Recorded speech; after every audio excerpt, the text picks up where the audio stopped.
This week on Erotic Awakening, long-term polyamory myths, KIC, and Belonephilia. Welcome to Erotic Awakening, an exploration of all things erotic. If you are offended by adult topics or prohibited by law, we recommend you stop listening right now. We want to thank our latest patron supporter, Joseph. Head over to patreon.com/Erotic Awakening today and get your bonus content and support the show. Hey, Dawn. Hi, Dan. This week on the podcast, recently we've been talking about sub-myths, dom myths, and today we're talking about polyamory myths. Indeed. So we've also been talking a lot about long-term polyamory. I taught a class last week on Zoom. We talked about it at KIC while we were there, Kinky in Columbus. And actually, I think it's just Kink in Columbus. We've been talking about that a lot and breaking myths, like you said. And I came across this website and YouTube that I really wanted to talk about on the show as well. So, I mean, some of the sub-myths we've covered, people have heard of. Some of the dom myths people have heard of. It was kind of neat to give our experience on that one. And then to come across this website, and I'm like, oh, I didn't know these myths were out there about polyamory. And it seems to be a subset of people that seem to believe in these myths. So I wanted to throw some of these at you and see what you thought. Are you ready? Yep. Okay. Don't go to the website. You'll get lost in all the stuff, okay? So this person seems to, and I'm not putting the link on the show notes. I don't want to give them traction. Right. But I'm going to throw this out there. Supposedly this is a life coach and they had a bad polyamorous experience. And people that are having bad polyamorous experiences is coming to this person, and this person is helping them get out of polyamory. Okay. There's just some background. Yeah, okay. So it's not, It's already bad enough. It's already bad enough. Okay. So some of the things on here, they say that polyamory will not work long term. Okay. It's not built to last long term. Now, one of those myths is this one. Women lose their feminine essence that makes men fall in love with them when they choose to engage in polyamorous relationships, something that men won't admit to you. This is one of the major cons of polyamory. I don't understand what that means, the feminine essence. What does that mean? So we lose our feminine appeal to men. So this is okay, gotcha. So already it's very binary, right? But women lose their feminine appeal to men if they are polyamorous, but men won't admit to it. As in, because these women are with other men and men can't handle that? Okay, yes. all right. Yeah, so true or false? Well, it's certainly true for some men, but not men that practice polyamory. It's one of the things that you realize it's one of those false learnings that we were given growing up, that unless a woman is exclusive, or a man is exclusive for that matter, that if they're having sex with somebody else, that's the next step to leaving you. Yeah, and there seems to be a lot of that preconceived notions in here, things that we were taught, a long time ago. But here is another myth that they put in great big words all over their website is polyamory is about me, me, me. So basically, polyamory is very selfish. It's not about the other person at all.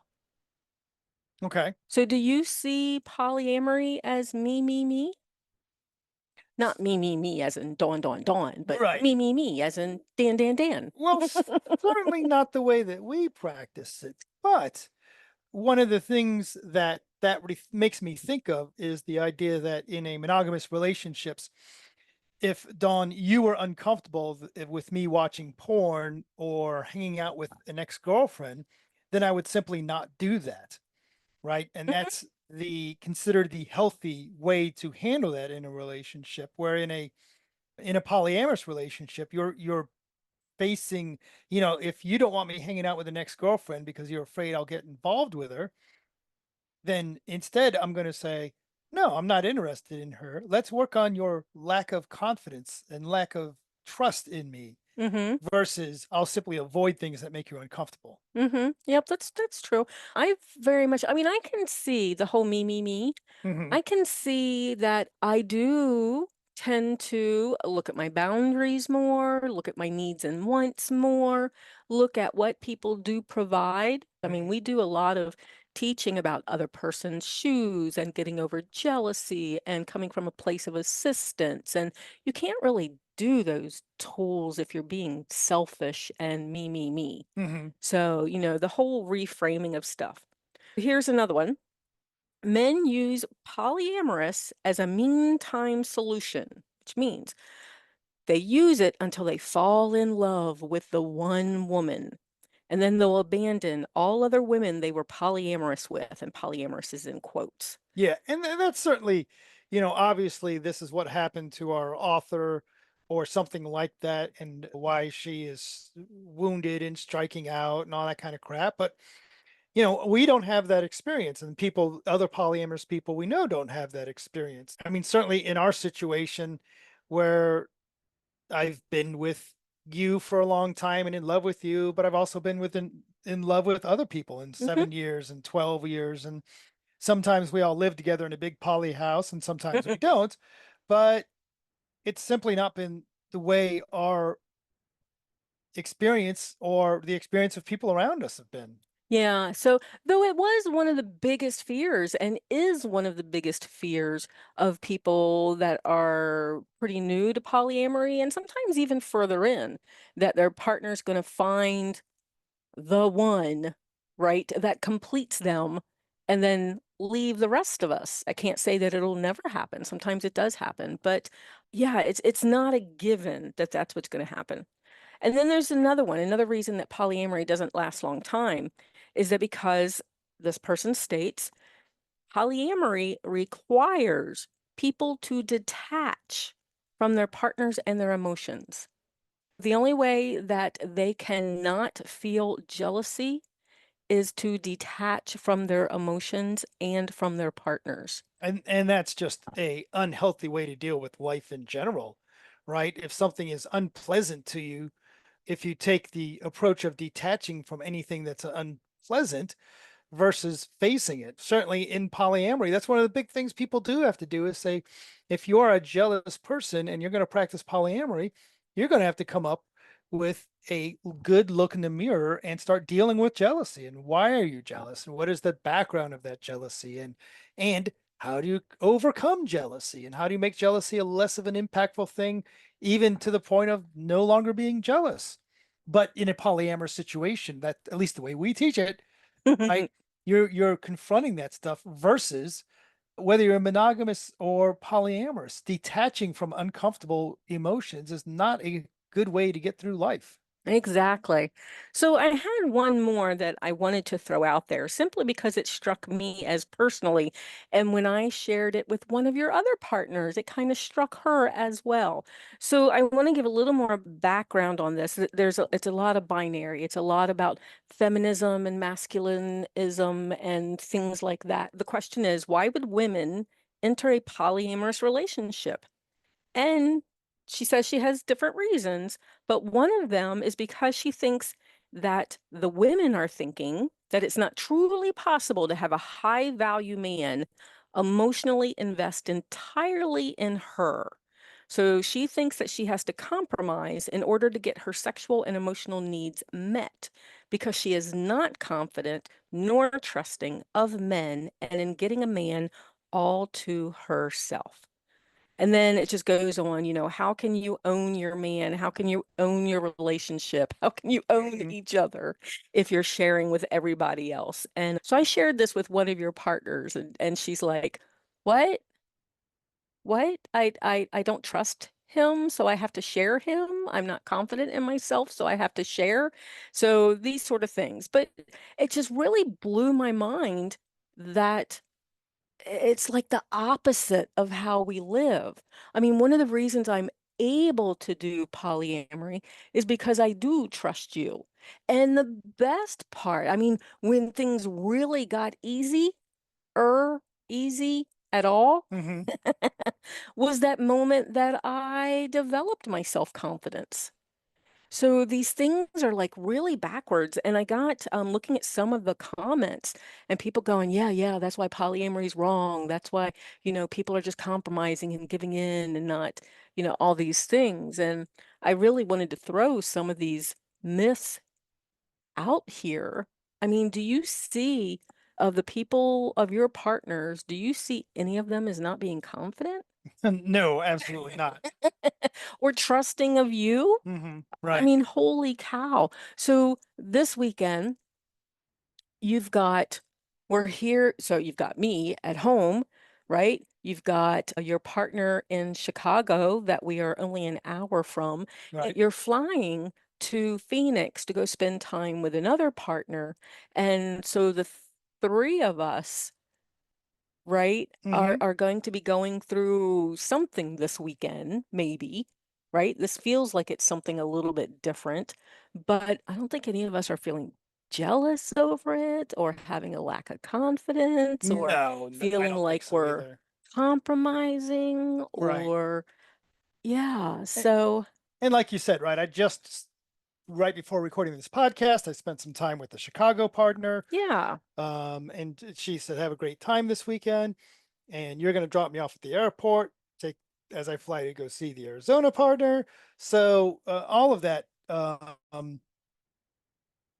is easy. It flows, right? Hmm. And that's, I think, where the challenges come in is when you put blockers, when you avoid the flow. And we'll talk more about that because that's kind of a new concept for me that I'm actually going to develop a class on based on a conversation we had with the four of us, my poly partner, you, and her husband, Hmm. about one of the big things was, one of the ways to make polyamory easy is you have to develop a flow. We'll get there in a minute, though. I haven't figured that one out. Yeah, so that's still coming along. But so the myth is that polyamory is not viable for long term. And you and I, 20 some years, Right. you had a 12-year relationship. You're working on a few years with these Mm-hmm. relationships.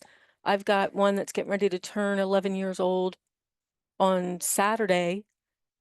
We know other people. We've got the household group in Columbus. They've been together for Sure. years, Sure. right? With kids in the household. And, so it just kind of depends on what you want. It can absolutely last long term. I mean, holy cow. We do know people that have made this last for a very long time because we're wired that way. Yeah, I did have to, on a sidebar, I had to look up what this high value man and high value girlfriend is. This high value man, not a term I've heard before. It's just your classic incel speak. In general, it's a man that is attractive, wealthy, charming, engaging, proactive, honest, blah blah blah. It's basically where you objectify a guy into a series of ticks on a list and say, well, that's the kind of guy you kind of want. I much prefer this alternative definition of a high value man, which is a healthy individual that you can sell their organs on the black market. What, where do you hell you come up with this stuff from? Reddit, of course. So is that what this website is that I was looking at, the high like a high value man, high value woman?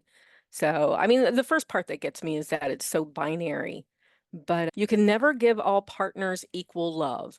Who in the hell said you were supposed to? That's Mm-hmm. one of the things, and it goes on and on. We very much teach that. It's never going to be equal. You can make it fair, though, to each individual relationship, right? Mm-hmm. So anyway, I just wanted to throw that out there. And it goes on and on and on and on and on. There's so much I'm not covering here. That's okay. I will get off my soapbox. So there's a couple of myths out there, right? That some people may have heard of before. And this is why we recommend to hang out with other poly people that do poly kind of like the way you do poly. Mm-hmm. I mean, I hung out with some people that believed these myths, even though they didn't know they believed these myths at the very beginning when I was struggling. So, so I would get responses of like, of course you're jealous. Your husband's dating someone else, Of course your husband's dating someone else. You're not a happy person and he had to find a happy person and he's going to leave you for that happy person. Shit like that. I will say, looking, and we're not telling you guys what this site is, but looking through the comments, she's not getting a lot of love. No, there's a lot on there, but the ones where she's not getting love, there's people replying to that saying, "Hey, go find your positive Polly spot. This is our spot where we get to trash Polly." Sure, sure. So anyway, yeah, there was some people that spoke up. I didn't want to speak up on her site myself. But anyway, it's out there. I Well, didn't know it was out there, which is I think is what surprised me. well, we can speak up about this in person in places like Ohio, Which we just did. And we're going again. Chicago, Kansas City, Arizona, Minnesota. indeed, and probably more. There's other people we're talking to. This has been a busy year. Holy cow. Yeah, I just pitched for a class a year from now. Well, we've got some scheduled for early next year. Yep. So keep up with all of our events, book news discounts, Zoom discounts, and more via the Erotic Awakening newsletter. And get your EA shout out like Kat from Texas. Okay. Head over to eroticawakening.com and subscribe today. Awesome. So speaking of Ohio, we just got back from KIC, Kinky in Columbus, Yep. and what an amazing event. This is on Friday nights in Columbus. I forget which Friday night, but it's once a month. And they can fit in what, 120 or 130? I forget what their cap is, but it was packed and we had a fabulous time seeing old friends, having some people come in just to see the polyamory class. I had a great time. Plus, I got to vend, so I got to sell a couple of arcane floggers and Mr. Malaprop wood and some of the hooded blankets and some of our books and had a blast. You vented the heck out of stuff. And it's I really did. nice to not only see people we haven't seen for a long time, but a lot of people that came from out of town to watch us present the class and Yep. had a wonderful time. Yes. This was their first sellout event where they sold out all the tickets before being able to get anybody at the door. So no one was able to buy tickets at the door. This is going to be advertised more and more, this kick party. It's amazing. It's got a lot of AIS people in it, which is from Winter Wickedness and Cope, and some of the same furniture and the same not the same vibe. It's not the same vibe because it's different people running it. And it's a blend of something else. It's phenomenal. I want to go back again and again. I really do love the atmosphere and the energy that they've created there in Columbus again. So we will be back. Absolutely. And then, so we were talking about fiction books last podcast or 3 podcasts ago or something like that. We were talking about fiction BDSM books, and we forgot to mention the Anita Blake series. So this is Laurel K. Hamilton. Oh, okay. And she's got a couple of series where it's not strictly BDSM, but it's got multiple partners. It's got polyamory in there, and it's got, some BDSM in there, and it's got that type of stuff. So that's a series that's one of my guilty pleasures. Every now and then is to listen to one of those books. I think I have read one of the Anita Blakes. You might have. I used to own a paperback called Guilty Pleasures. All right. We're still doing the kink list. And I'm still picking out shit that I like. I'm not even sure how I pronounce Belonephilia. Belonephilia, maybe?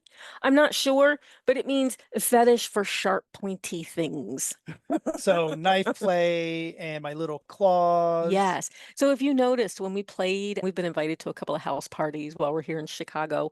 And one of them, you had me pick out what I wanted to play with from our toy bag. Did you notice everything was sharp and pointy? Fair, true. It was a knife and your claws, and you've got 2 sets of claws. You got ones that fit on your fingers, and then you've got one that's just a 2-claw blade that I got you for your birthday one year. And then the electrical device, but it's got 2 prongs. And so 2 little pokey things and a knife. And I was looking for the Wartenberg wheel because to me that's a sharp, pointy thing. Yeah. So I was looking for the Wartenberg wheel, the metal one. I found our little disposable plastic ones, but the metal one with the electric thing, I really want to try that. And then weeks ago, and I'm still healing from this one, is the flesh hook pull that I did. I mean, I really like sharp, pointy things. So that is our thing for today. And I'm betting you like them. Not to be used on you. And I was picturing that going, it's not going to work so well. But I mean, if you like to see people's reactions, and I feel like you like to see people's Absolutely. reactions, these take very little work for a lot of reward. I get a lot of reward because I like the feeling of it, right? I mean, hell, I almost threw my back out. Just the clenching from from all the sharp, pointy pain. And you definitely, when you do that on people, definitely get a physical and usually a vocal reaction from them. So, yay, if you're a reaction junkie, that stuff works. Awesome. So we're at tentacles. Don't fall asleep on me. I will. You were Can't getting fall ready asleep on to. tentacles, of course. No, so you've got a 4 a.m. flight. You have to be at the airport at like 4 a.m. So tentacles and food on boobs. But you know what? I'm ready to retitle this Tentacles, Werewolves, and Food on Boobs because I've been talking about how I like shapeshifter porn and things like that. And Trevor likes to send me the werewolf stuff. So yes. So he sent on our patron only channel on our Discord, sent the sexy tentacles, right? So the tentacle sack stuff, that stuff. And a guy that was packing a tentacle cock. So that was kind of hot too. And then werewolf stuff, but lots of stuff. Oh, and picnic tables. It should be / picnic tables too. And then Mark, there was, let me go back to that. There was an aquarium. Here it is, an aquarium thing that he sent. And so it says it's an octopus up on a billboard. And it says, if it wanted to wrap its weird arms around me, I wouldn't say no. I really like that. And then Enigma sent tentacle porn, but he's really good at finding male tentacle porn, which is really hard to find, right? You can find, girls and sexy girls all wrapped up in tentacles. Absolutely. But finding the guys wrapped up in tentacles a little harder to find, but Enigma has been finding it. So that is pretty phenomenal. And Pirate on Instagram sent me also tentacle sex pictures and werewolves. The word's getting out. Now, if I could just find some bondage fairy magazines. Remember the comics? I used to collect bondage fairies. Oh, we've got a couple around here somewhere. They're in storage, but if anybody can find those, Be a part of the Erotic Awakening Podcast community. You can support us on Patreon and get early access to the podcast, a free version of the audiobook Polyamory Toolkit, free ebooks, discounts on monthly Zoom classes, member-only Discord access, and more. Find all the goodies at patreon.com/Erotic Awakening today. Help others find us. Take a moment to support the podcast. Rate us on Apple Podcasts, Spotify, or wherever you listen. You had to take another name out. I did, so that's kind of weird. Or just tell your friends. Get the word out there. Tell your friends. Join the conversation with us and other listeners. Use the links from the Erotic Awakening website for our growing Discord channel. Feel free to reach out to us. Contact us with questions, podcast comments, or just to say hi. We are Dan and Dawn on FetLife. And Erotic Awakening on Instagram. Or just email us at dananddawn@eroticawakening.com. Bye, Dan. Bye, Dawn.